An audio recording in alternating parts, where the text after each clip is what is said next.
To me, it doesn't look like a nose, and it just looks like a really, really long lips, like a duck beak. Duck beak. Have you guys heard of Diary of a Wimpy Kid? I have. Have you followed Greg Heffley through the years? Are you a big fan of the Diary of a Wimpy Kid novels and adventures? No.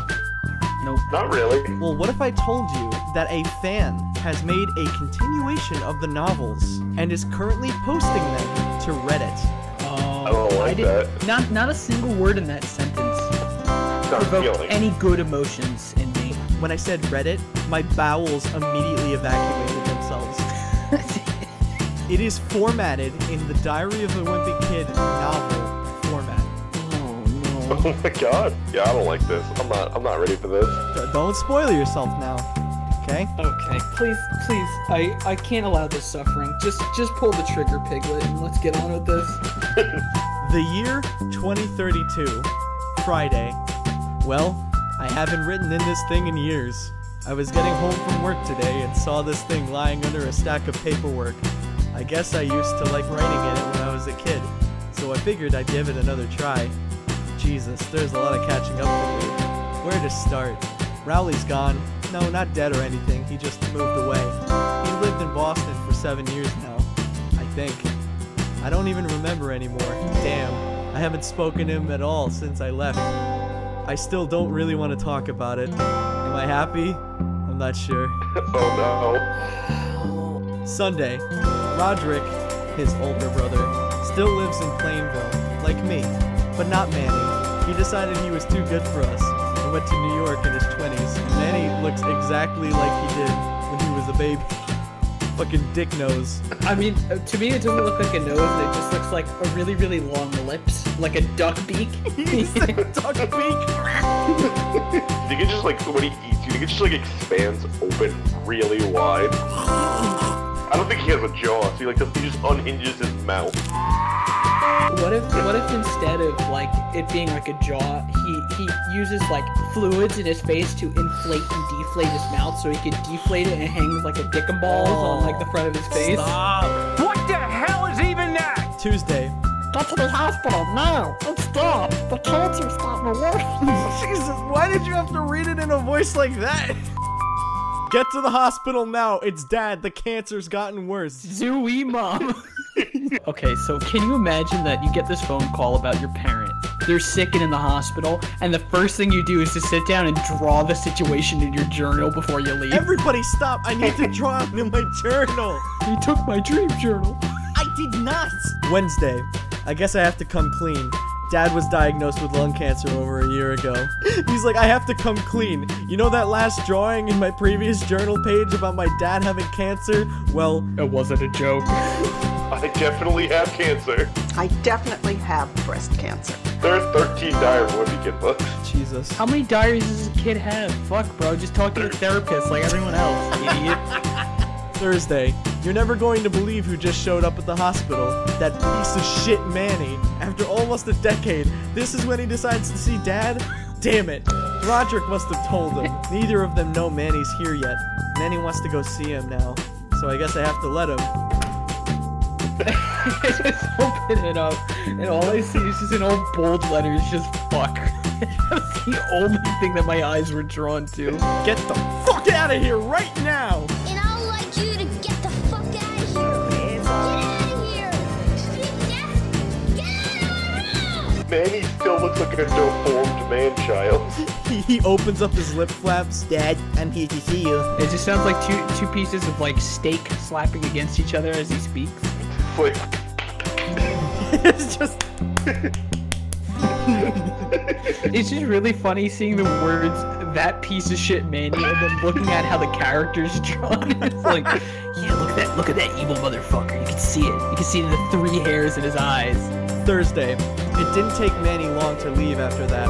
He tried to talk to us on the way out, but Roderick took care of that. Holy shit! Look, he's jacking off his meat yo, lips.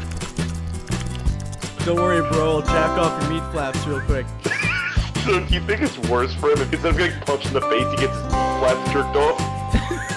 I could not tell you, Gerber. That's a really good question. Hey, Jim Kenny, can you tell me if this is true? My name's Jeff Kinney, and I'm the author of the Diary of a Wimpy Kid series. I'm here today to tell you about Manny's Meat Flaps. At Jeff, what do fucking Manny's meat flaps sound like? Friday. Alright, before I say what happened next, there's something I need to get off my chest for a long time. So here it goes. He's gay. 7 years earlier.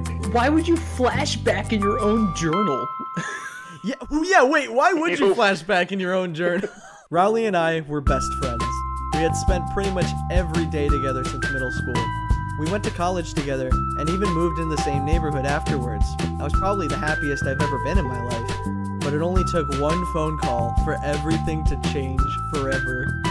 3 a.m. You get like the Hamtaro scene when it's like, what are you wearing? That's the fucking Hamtaro.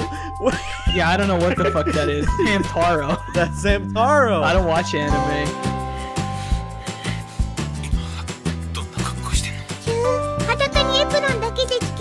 Wow, that makes me incredibly aroused. I sure hope that you're a human female and not a hamster by any chance, because if so, I'd be considerably less aroused. Also, I can speak English now. 7 years earlier. So Rowley got a call from this comic syndicate in Boston. They had seen his work, and they wanted to offer him a position.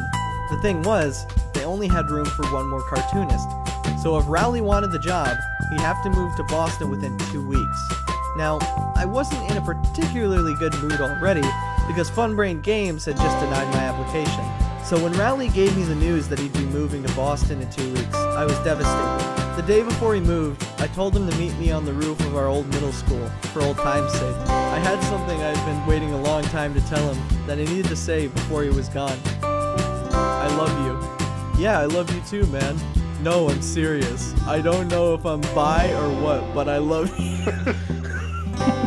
Greg Heffley is the LGBTQ representation that we need in the Diary of a Wimpy Kid series. God damn it. It makes perfect sense.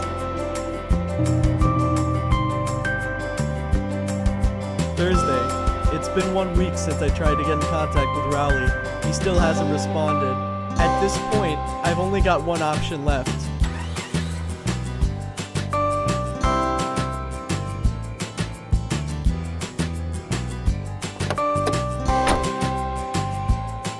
Is Rowley fucking tweaked out of his mind? He's off the shits, man.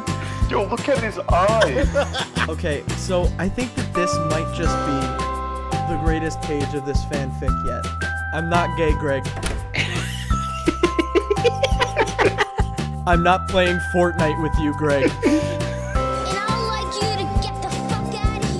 What was the main inspiration he said? Somebody commented with the post just saying BoJack Horseman intro plays, and the creator said that's kind of the main inspiration, mixed with a bit of Master of None. Are you serious? Are you kidding me? No. It's the year 2034. The cheese touch has infected over half the population. Dude, that would have been such a better way to start this, bro. Oh my god. It's the year 2034. The cheese touch has infected over half the population. God damn. Blade Runner really... Man, I love Blade Runner 2049. Why is there a flare? There's a flare on this subreddit that just says, "You can smell my anus." Oh, well. Why? So apparently there's also other fanfics on this sub called Greg's Trip to Vietnam and Greg having the ballistic missile. Holy shit. So Diary of a Wimpy Kid, the ballistic missile is real. Okay, can you start linking these? Day 1. Rowley and I were making lemonade to cool off after a day of some heavy rounds of Twisted Wizard. Not long after, Dad exclaimed to us that there's a ballistic missile heading towards our town in an hour and we need to evacuate immediately. This is the climactic finale to the Diary of a Wimpy Kid series. I could smell it. Rowley and I were unsure if this was actually happening. I then received a notification on my phone. Dad was right, Donald Trump said so. I can't deal with this. This is like the best shit ever. Honestly, I don't think these were made by different people than the original author. I feel like the original author just got high on bath salts and just started churning shit out, dude. Like, 50 minutes left. Rowley decided to tag along with us since his fat ass was too slow to run back home. Anyway, we started hitting the road. We found out we didn't have enough seats for Rowley, so we taped Manny's legs to the roof of the car. I don't care. It works. My mom then thought that giving Manny a gun would eliminate traffic, which is a stupid idea, but she still did it. A few minutes later, we heard a gunshot from the top of the car. Manny shot the gun and killed someone. We didn't know who he killed, but after Roderick heard the gunshot, he started congratulating Manny and told him he's doing a good job. This family, I tell ya. Wait, why is Rowley shirtless? Why is he so angry? Manny is on a shooting rampage right now, killing pedestrians left and right just to shave a few seconds. Dad said we can haul all of our stuff into the bunker in about 10 minutes. I'm not sure if we'll be able to get the tape off Manny's shoes in time. 32 minutes left. We're getting really close to the bunker. Dad said we'll have time to spare if we don't get distracted, but then we heard a faint scream and a whack. When we all checked to see what happened, Manny flew off the car and hit the tunnel wall and died. This image just says so much. So much is conveyed through this. Every frame a painting. It was an absolute bloodbath. I wish I had the red ink to show it because Manny was pouring blood out of every severed limb. Like how he just does not care his little brother just literally got fucking murdered. He totally downplays the fact that his brother is dead. He's like, man, I really wish I had some red ink because it was a fucking bloodbath. 30 minutes left. After the Manny incident, we kept driving. I don't think anybody in the family seemed to care that Manny is dead. Alright. Seriously. I mean, weird flex, but go off, I guess. I mean, they taped him to the roof of the car with a gun. I don't think his well-being was really paramount in this situation here. 22 minutes left. Remember when we taped Manny to the roof of our car? Turns out, other people did that too, because Dad was assassinated from a bullet to the head. I love the drawing of the dad now with X's on his eyes and a bullet wound. But also there's a continuity issue. Rowley's wearing a shirt. You can see the outline on his neck. Oh, dude, you're right. I can't believe that the fucking author would overlook such a major detail here. What an imbecile. I'm also not really sure what the mom is doing. It looks like she's showing an iPad to the dead body. Bro, check out this funny meme I found on Instagram. 18 minutes left. There was a family of 3 getting into a car that was right next to us when we ran out of gas. These dumbasses placed a shotgun on the roof of their car, and thanks to that, we easily offed those fuckers. Jesus. The image of Greg Heffley about to shoot a family of 3 will now be burned into my eyes. Dude, this is great. Like, I'm really glad that they were accurately able to capture what it was like for the Russian royal family to be stormed by the Bolsheviks in 1919. The timestamp for this page is holy fuck. Fucking Roderick, the goddamn piece of shit. We were loading the fucking bags into the bunker and the bitch jumped in and locked us out before we could even toss him all the drummies. The motherfucker left us to die. When is Greg writing all of this? Question mark, question mark, question mark. Well, I guess this is it. I'm going to die. The bomb's already gone off. I can feel the heat on my face. I'm not making it out of this. Well, I guess there's worse way to die. At least I got my best friend and mom right next to me. Manny, Dad, I'll see you too soon. Guess I'm gonna die. So what did you guys think of Diary of a Wimpy Kid fanfics? I was impressed that such pure, raw, creative talent can exist, nestled in even the smallest communities. Gerber, do you have anything else left to say about these fanfics? You know what? Sometimes you gotta be a little mad to be such a genius. Please go check out these fanfics yourselves. There's more content for you to discover with your friends. I highly suggest reading them together. If you're a fan of Diary of a Wimpy Kid, you will not regret it. And after you're done reading those, we want to see your best attempts at writing some Diary of a Wimpy Kid fanfics yourselves. My name's Jeff Kinney, and I'm the author of the